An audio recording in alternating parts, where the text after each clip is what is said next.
Assalamualaikum warahmatullahi wabarakatuh.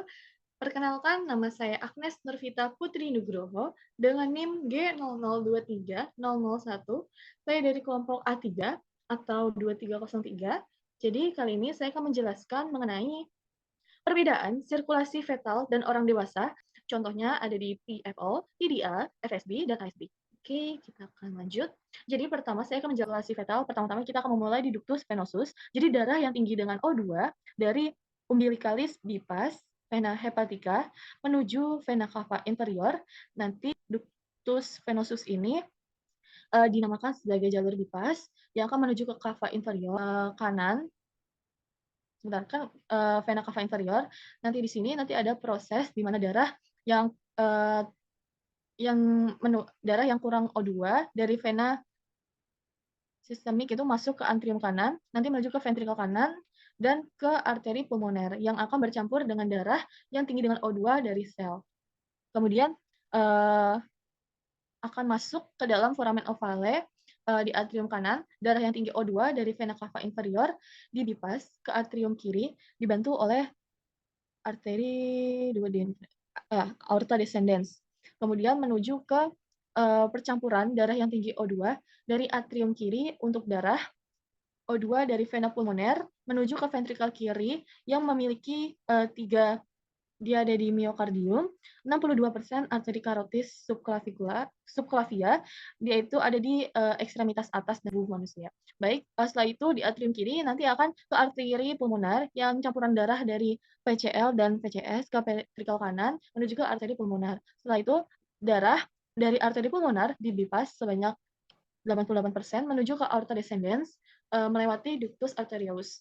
Setelah itu barulah darah tersebut akan diedarkan. Bagian ini dapat dilihat warna merah itu adalah saturasi O2, warna biru muda itu adalah saturasi O2 yang sedang. Kemudian yang biru tua ini adalah saturasi O2 yang dari bipas paru ini sendiri agar tidak terjadi pertukaran O2 karena ada cairan yang mengisi paru-paru. Kemudian proses bipas ini dibantu oleh tingginya resistensi pulmoner akibat rendahnya PaO2 yang O2 di plasenta. Baik, kita bisa next.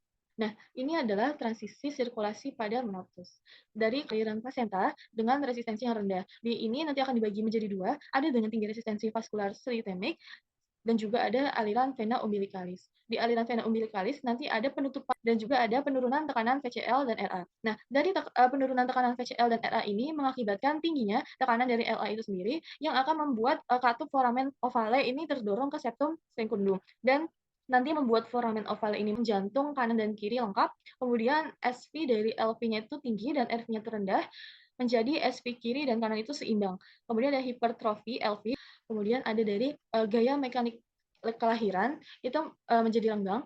Kemudian jaringan paru ini perluasan dan pernafasan dinding arteri pulmoner. Kemudian ada aerasi vasodilitas vaskuler paru, dia mengakibatkan rendahnya asistensi vaskuler pulmoner dan aliran darah pulmoner ini meningkat sehingga aliran darah ke LA-nya itu menjadi meningkat juga. Membuat katup oval ini terdorong ke septum dan proses PCL dan RA. Tapi jika PaO2-nya itu tinggi dan PGE1 itu terendah, dia itu akan mengakibatkan konstriksi ductus ovariolus yang penutupan ductus arteriosus menjadi ligamentum arteriosus. Seperti itu. Ini adalah peredaran yang biru ini adalah darah yang sudah terdeoksigen dan ini yang beroksigen atau yang memiliki yang membawa O2 dan yang biru ini membawa CO2. Jadi lurus ini adalah sistem peredaran darah yang sistemik atau sistemik atau peredaran darah yang ke seluruh tubuh, sedang peredaran darah yang ke paru-paru atau pulmoner. Oke, kita bisa lanjut. Kemudian kita akan membahas klinis dari PFO, PDA, FSD, dan ASD. Nah, di pertama kita akan membahas mengenai PFO. PFO sendiri adalah jantung janin itu tidak menutup seperti seharusnya setelah dilahirkan. Jadi, saat dalam kandungan, janin tentunya kan memiliki lubang pada dinding antara ruang jantung kanan dan ruang jantung kiri, yang biasanya itu disebut foramen ovale. Kemudian, yang kedua adalah PDA. PDA ini adalah patent age, adalah salah satu kondisi medis yang terjadi pada bayi di mana pembuluh darah ductus arteriosus itu gagal menutup setelah lahir. Jadi PDA ini menyebabkan gejala seperti kesulitan bernafas, detak jantungnya tidak normal dan pertumbuhan itu terhambat. Septal defect atau VSD, ini adalah defect yang terjadi antara septum ventricularis, dinding yang memisahkan ventriculus dextra dengan sinistra, septum intraventriculare tidak menutup dengan sempurna selama perkembangan embrio. Jadi defect ini tuh menyebabkan aliran darah dari ventriculus sinistra itu akan masuk ke dalam ventriculus dextra. Jadi darah yang kayak oksigen akan dipompa ke paru-paru yang menyebabkan jantung itu bekerjanya tuh lebih berat. Kemudian yang spectrum disorder adalah kelainan perkembangan saraf yang mempengaruhi bagaimana seseorang berkomunikasi dan berinteraksi dengan hal-hal di sekitarnya. Oke, ini klinis PFO. PFO ini pada orang PFO dia tuh 27%, sedangkan orang yang ada suatu pembukaan yang mengakibatkan tadi sudah dijelaskan di awal ya, ini hanya gambarnya seperti ini.